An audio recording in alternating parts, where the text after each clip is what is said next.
la yaqra'uha bi musibatin tunabbihuhum. Jadi tidak, yaitu dengan tidak mengguncang mereka ketika mendapatkan musibah, tidak bisa menyadarkan, meringatkan mereka dengan musibah betul-betul, tidak sadar juga. Walau yuqiduhum biqari'atin tahtahu uyunahum, dan juga berbagai musibah bencana yang menimpa para penipu-penipu itu, ya sampai ditangkap polisi, sampai masuk penjara, ya enggak sadar juga kan. Itu sama sekali tidak memberikan, membuka mata hati mereka. Tapi kalau nipu orang kan merugikan harta orang. Bayangkan sampai ratusan miliar hilang, sampai mobilnya hilang, orang kan sampai kehilangan mata pencarian, anak istrinya jadi menderita karena ketipu. Ada rasa kasihan enggak?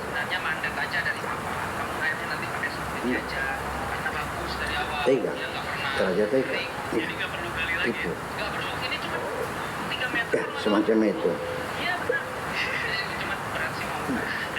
Tarikuhum, Allah membiarkan mereka yamduna fi tariqil hawiyah.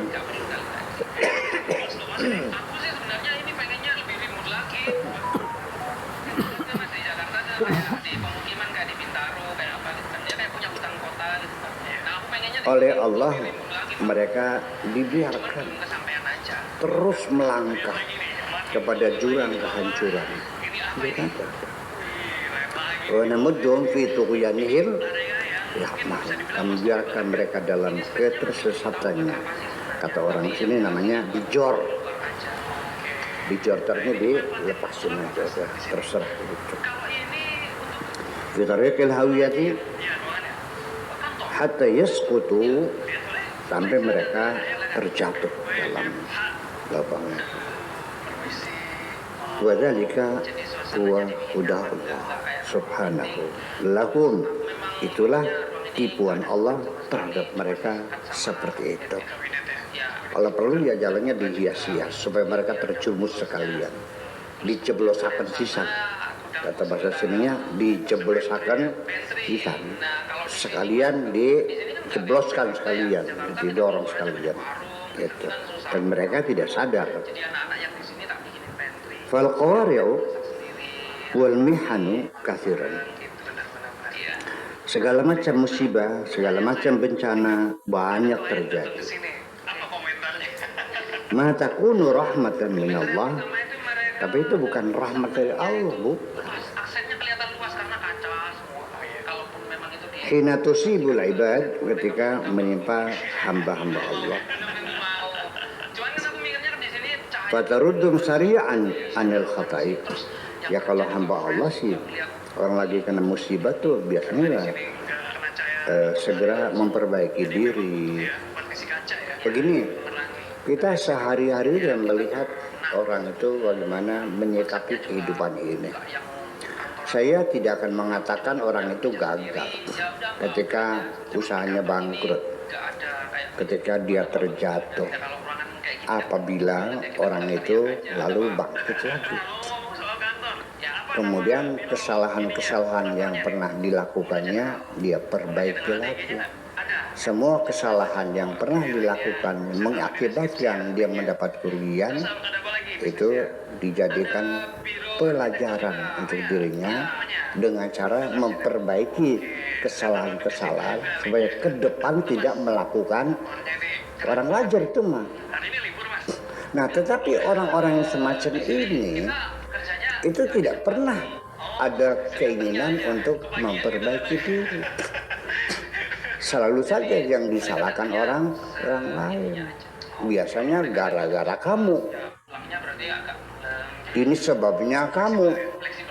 Saya kurang seberapa lagi. Jadi ketika orang itu menyalahkan orang lain, itu pertanda dia tidak mengaku bersalah. Betul nggak? Kalau orang tidak mengaku bersalah, berarti dia tidak punya niat untuk memperbaiki diri. Ini maksudnya. Jadi orang-orang yang pikiran sudah terbalik begitu ya tidak pernah berharap akan memperbaiki diri, berkali-kali kena musibah, berulang-ulang kena kesulitan, ya tetap aja tidak pernah merasa bersalah, selalu yang disalahkan orang lain saja. Itu sebenarnya. Au tu'allimuhum ma lam yakunu ya'lamun. Dan juga pengalaman-pengalaman mereka, kegagalan-kegagalan mereka, musibah bencana, halangan-halangan yang mereka hadapi tidak pernah dijadikan pelajaran untuk mengetahui sesuatu yang mereka belum tahu. Jadi tidak pernah dijadikan mata pelajaran. Nggak ada, ya udah aja. Banyak orang yang usianya tua tapi pengalamannya nggak ada. Sekedar hanya melaluinya aja. Umurnya sudah 80 tahun dan pengalamannya nol. Karena selama itu pengalaman tidak pernah jadi pelajaran. Itulah.